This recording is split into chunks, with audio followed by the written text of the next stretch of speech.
Ito pala kaming dadaluhan today. So yun ka guys, papakita ko lang sa inyo. Ito pala si Jane from Sri Lanka. At natatanong na nga ako dyan kung ano ba naman yung ginagawa ko. Hindi kasi siya aware, nakabidyo pala ako. Akala niya daw kasi photo yung kinuha ko. Pero sinabi ko nakabidyo ako sa kanya.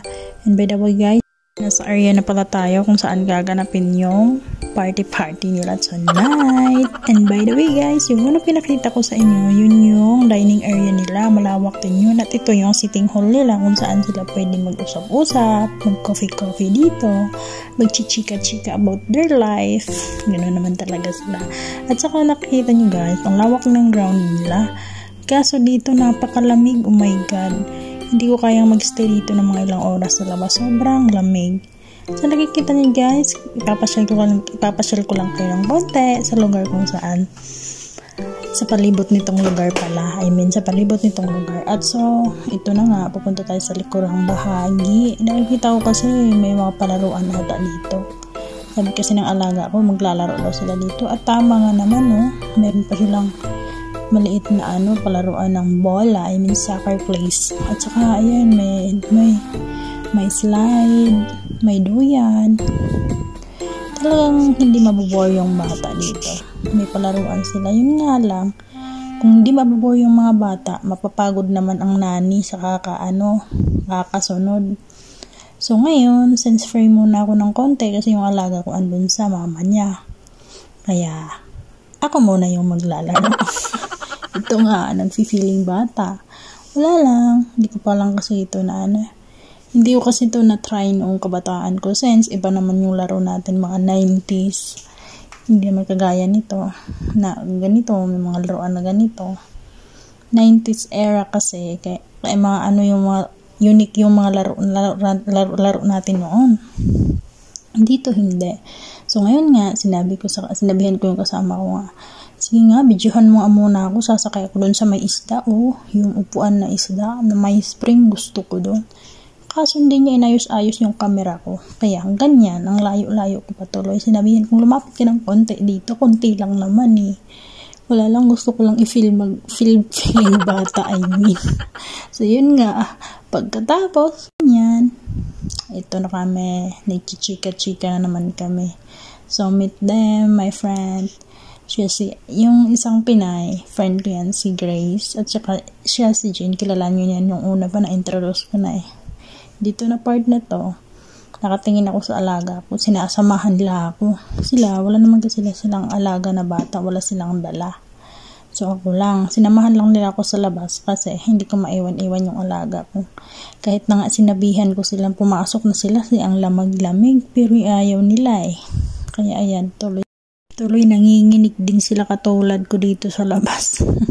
Sabi ko. At dito, napag-usapan namin or nag-uusap kami kailan kami uuwi, kung anong oras na naman kami uuwi. At pinag-usapan din namin kung kailan mag-i-end yung mga contract namin. At pinag-usapan din namin yung mga napagdaanan namin dito sa trabaho namin. So, that's confidential na, char. Oo nga, wala lang. Napag-usapan lang namin kung anong gagawin pag umuwi, kung kailan matatapos yung kontrata. At nagchika na rin kami sa mga about sa buhay namin doon sa Pinas. So, yan naman talaga pag mga Pinay. Mga chika natin, umaabot na kung saan. Nauupi nga minsan yung isa dyan kasi iba naman yung salita niya. Minsan, kung nag-i-English kami, saka lang siya makakaintindi. Pero hindi naman siya nagda-doubt na pinagchichikahan namin siya kasi iba naman talaga yung chika namin. Napakabad naman kapag chichikahan namin yung nasa harapan namin. Pero wala. Pinag-uusapan lang talaga namin dalawa yung buhay-buhay naming Pinay. Kami lang yung dalawang maingay na Pinay. Samantalang si Jane, wala siyang nanahimik lang siya. Mayat maya, tinatanong niya ako kung ano ba daw yun, naka-video ba daw yan or naka-picture. Sabi ko, wala, naka-record yan. Sabi ko na lang para matapos.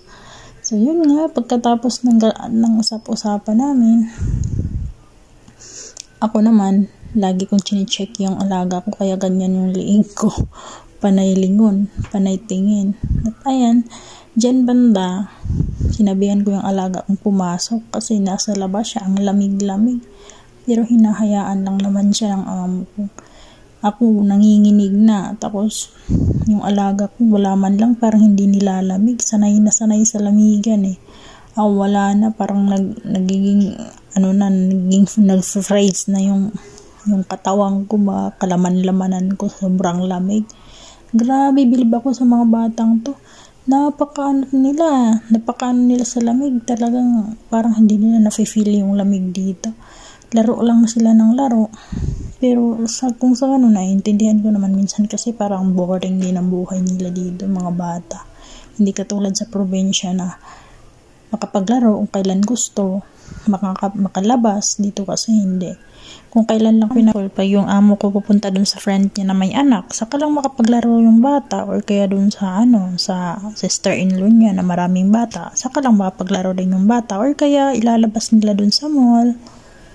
Pagpapalaruin nila doon, sa ganyan, mga park, ganyan. Kung kailan lang gusto nila ipapalaro yung mga bata nila or ilalabas nila, saka lang makapaglaro. Pero di katulad ng sa atin na free anytime makalabas sa araw-araw. Kung gusto nila maglaro sa mga kabataan, marami silang makahalubilo agad. Dito kasi sa paaralan lang sila makahalubilo na maraming bata, at sa kanya-kanyang mga friend nila na may anak, saka lang sila makapaglaro ng ganun, talaga sila, makakapaglaro ng marami. Palagi, hindi man patulad sa atin na palagi talagang nakakapaglaro. So yun nga, hanggang dito na lang muna tayo. Bye!